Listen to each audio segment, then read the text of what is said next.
நாங்கள் வாழ்ற இடத்துல சில மரங்கள் வாங்க இயலாது. ஜெர்மன் இல்லாட்டி ஸ்விஸுக்கு பக்கம் போ வேண்டியதா இருக்கும். பிள்ளைகளோட பள்ளிக்கூட லீவ் அப்போ பரிசுக்கு ஒருக்கா போயிருந்தேன் நான். அப்போக்க ட்ரெயினில் இந்த மரங்களை பிள்ளைகளோட கொண்டு வந்து நான் கஷ்டமாக இருந்தது. ஆனால் இருந்தாலும் ஒரு வழியாக வீட்டை கொண்டு வந்துட்டேன். ஒரு 2 வார பராமரிப்புக்கு பிறகு தான் இப்படி மொட்டு வைக்க தொடங்கினது. எங்களோட கல்யாண நாளன்றைக்கு பூத்திருந்தது. எனக்கு நல்ல சந்தோஷம்.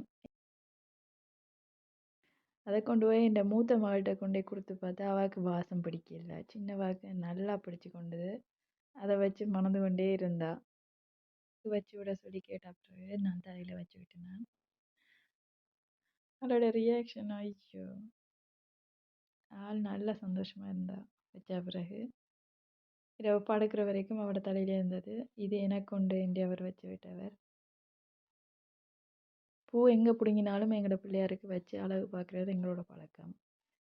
நான் இதை அடுக்குமல்லின்னு நினச்சேன். பட் சிங்கிளாக போயிட்டு ஆனாலும் சந்தோஷம்.